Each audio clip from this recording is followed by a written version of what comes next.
Je pense qu'il y a un très grand danger que la ligne rouge soit franchie, et elle est en train d'être franchie avec la livraison de chars, sachant que ce n'est pas quelques dizaines de chars qui vont changer l'équilibre du conflit, mais en revanche, le risque est très grand, et les Russes sont en train de le dire haut et fort, de déclencher un conflit, puisque les Russes considèrent qu'on est dans une situation de conflit direct avec les pays de l'OTAN et avec les États-Unis. C'est exactement ce que veulent les Américains. Et les grands perdants, ce sont les Français, ce sont les Européens. Ce sont les Français, ce sont nos entreprises françaises qui menacent de mettre la clé sous la porte parce qu'ils n'arrivent plus à payer leurs charges, parce qu'ils n'arrivent plus à payer le coût d'approvisionnement de leurs matières premières. Ce sont nos artisans, ce sont nos commerçants, ce sont nos ouvriers qui payent le prix des sanctions avec une augmentation terrible de leurs charges d'électricité, de leur carburant, qui n'ont plus de médicaments. Ce sont nous qui sommes les vrais perdants de cette guerre, sans compter le risque de déclenchement d'un conflit généralisé. Il y a eu beaucoup de critiques qui vous reprochent de reprendre justement les éléments de langage du gouvernement et de l'armée russe sur ce conflit. Qu'est-ce que vous répondez à ces critiques? Alors ce que je réponds, c'est que je reprends certainement pas le narratif américain, ni le narratif de la Commission européenne, ni celui de l'OTAN. Je souhaite rétablir la vérité et dire la vérité aux Français par rapport aux véritables causes de ce conflit. Les Américains ont déclenché une guerre directe contre la Russie à travers l'Ukraine, que c'est quelque chose qui a été préparé depuis très longtemps. Récemment, le gouvernement chinois a publiquement déclaré que les Américains étaient responsables directement dans le déclenchement de ce conflit et qu'ils alimentaient la surenchère par la livraison d'armes. Les propos d'Angela Merkel dans Die Zeit le 7 décembre de l'année dernière sont absolument équivoques, c'est-à-dire qu'elle a déclaré qu'elle n'avait jamais eu l'intention d'appliquer les accords de Minsk, censés protéger les populations russophones du Donbass, qui ont été bombardées depuis 2014. Il y a eu quand même entre 16 et 18 000 tués dans ces régions, et que les Européens et les Américains et l'OTAN avaient une responsabilité directe dans le déclenchement du conflit. Les Russes ont pris l'initiative, et croyez bien que je regrette cette guerre, ont pris l'initiative, effectivement, d'envahir l'Ukraine, mais non pas pour envahir l'Ukraine dans sa totalité, parce que les Russes n'ont jamais eu, contrairement à ce qui a été dit, la volonté d'envahir l'Ukraine. Il s'agit de protéger les populations russophones du Donbass, qui par référendum ont voté leur attachement à la Russie, comme la Crimée l'a fait à deux reprises en 2014. Là encore, je suis désolé de vous interrompre, mais là encore vous reprenez les éléments de langage russe, c'est-à-dire que ces référendums qui ont été organisés, il y a énormément d'acteurs internationaux qui en contestent la légitimité, on ne peut pas vraiment dire que ces référendums ont une véritable légitimité démocratique. Ce sont les mêmes référendums qui ont eu lieu vis-à-vis de la Crimée. Depuis plusieurs années, la population de Crimée, majorité russophone, ont voté leur attachement à la Russie, avec une très très forte majorité, parce qu'elles voulaient le maintien de leur culture, parce qu'elles voulaient le maintien de la langue.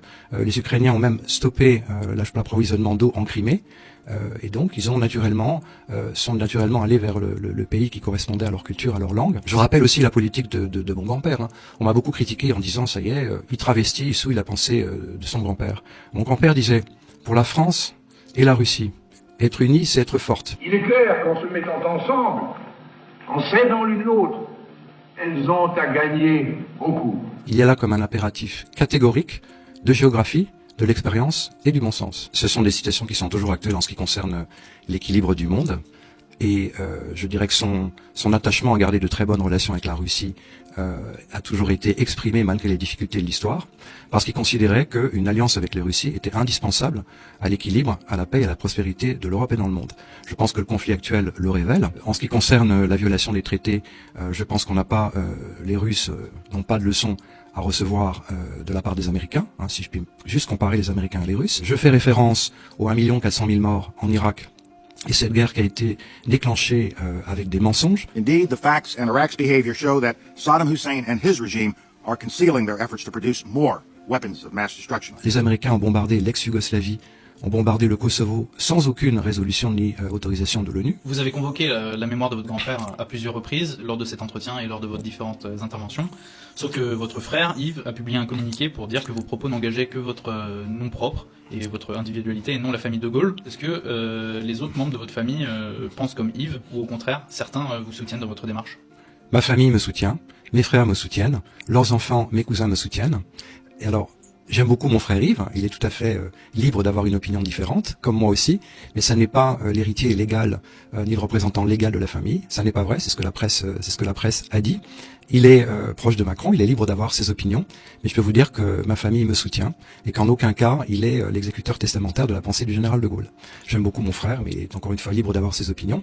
J'ai reçu également énormément de témoignages de soutien de Français et d'étrangers qui admirent, je dirais, l'indépendance de mon propos. Je ne fais pas de politique, c'est pour ça que je ne suis pas soumis à la pensée unique. Est-ce que c'est un avantage ou un inconvénient de porter le nom de Gaulle Parce que d'un côté, certes, votre discours est écouté, il a du poids, mais de l'autre côté, tout le monde est beaucoup plus exigeant envers vous, parce que De Gaulle, en France, c'est une légende, une institution, tout le monde, ou presque, le porte dans son cœur. Est-ce que ce nom, lorsqu'on a des opinions aussi tranchées que les vôtres, n'est pas trop lourd à porter, justement ? Alors je voudrais revenir aussi sur les critiques qu'on m'a faites, notamment vis-à-vis de certains journalistes.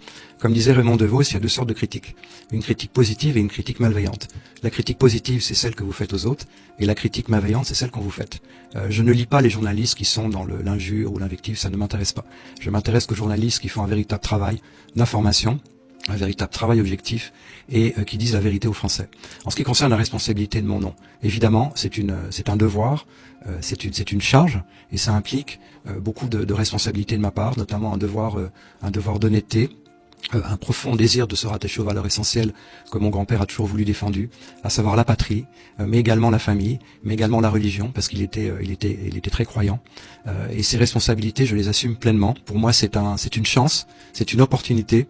Ça ouvre effectivement des portes absolument fantastiques, mais nul n'est prophète dans son pays. Et lorsque vous dites la vérité, vous exposez également aux critiques. Ça fait partie du jeu, ça fait partie de mon devoir, ça fait partie de ma responsabilité.